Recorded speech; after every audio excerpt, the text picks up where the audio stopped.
খাৰুপেটিয়াত drugs সৰবৰাহকাৰীৰ বিৰুদ্ধে আৰক্ষীৰ অভিযান। অভিযানত ৯৩টা ড্ৰাগছ ভৰ্তি কণ্টেইনাৰ জব্দ কৰাৰ সমান্তৰালভাৱে আটক এজনক। আটক কৰা ব্যক্তিজন খাৰুপেটিয়াৰ বিহতিয়া গাঁৱৰ ইনছেৰ আলী। জব্দকৃত সন্দেহজনক ড্ৰাগছখিনিৰ আনুমানিক বজাৰ মূল্য ৭ৰ পৰা ৮ লাখ টকা বুলি জানিব দিয়ে আৰক্ষীয়ে। উল্লেখযোগ্য যে খাৰুপেটিয়াৰ বিহতিয়া গাঁৱত এক গোপন খবৰৰ ভিত্তিত ইনছেৰ আলীৰ ঘৰত খাৰুপেটিয়া থানাৰ পৰিদৰ্শক ৰাজীৱ বৰুৱাৰ নেতৃত্বত চলোৱা তালাচীত আৰক্ষীয়ে ড্ৰাগছসহ লোকজনক কৰায়ত্ব কৰিবলৈ সক্ষম হয়। Bureau report, prime news. আমাৰ মানে যোৱাকালি এটা খবৰ আছিলে সন্ধিয়া।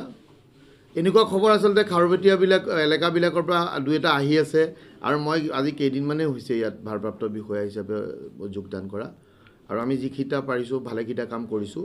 আৰু যোৱাকালি সন্ধিয়া আমি এটা গোপনীয় সূত্ৰে গম পাইছোঁ যে বিহুদিয়া গাঁৱত মানে এঘৰ মানুহত বহুদিন ধৰি ড্ৰাগছৰ ব্যৱসায় কৰি আছে আৰু সেই খবৰৰ ভিত্তিত আমি এটা খাৰুপেটিয়া থানাৰ আৰক্ষীৰ দল তালৈ গ'লোঁ। গৈ পেলাই আমি ঘৰ চাৰ্চ কৰিলোঁ আৰু তাতে এই ইনছাৰ আলী নামৰ যিজন লোক আমি এতিয়া ধৰিছোঁ, তেওঁৰ হাতত আমি মানে ঘৰত চাৰ্চ কৰি প্ৰায় ৯৩টা কণ্টেইনাৰ পাইছোঁ আৰু আমি চাইছোঁ সেইটো মানে ছাছপেক্টেড ড্ৰাগছ আৰু এইটো আমি FSL ৰিপৰ্ট নোপোৱাকৈ আমি সঠিকভাৱে নকওঁ, কিন্তু দেখা যায় যে সেইখিনি ড্ৰাগছ হয় আৰু সেইখিনি আমি ওজন কৰোঁতে প্ৰায় ১২৬ গ্ৰাম হৈছে আৰু আমি আছামীজনক এতিয়া আনিছোঁ, কৰায়ত্ব কৰিছোঁ। তাক আমি এটা কেছ ৰেজিষ্টাৰ কৰিম আৰু তাক আমি মহামান্য আদালতলৈ প্ৰেৰণ কৰিম আৰু আমি এই লিংকত যিখিনি আছে আমি তাক খুব ভালদৰে সোধপোছ কৰি আমি বাকীখিনিও ধৰাৰ চেষ্টা কৰিম।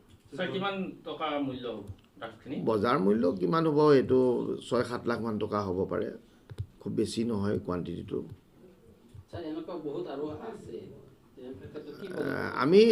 মই কৈছোঁৱেই যে খুব কম দিন হৈছে মই ইয়াত জইন কৰা, গতিকে চেষ্টা কৰিম যাতে খাৰুপেটিয়াখন আমি এখন ড্ৰাগছমুক্ত খাৰুপেটিয়া কৰিব পাৰোঁ।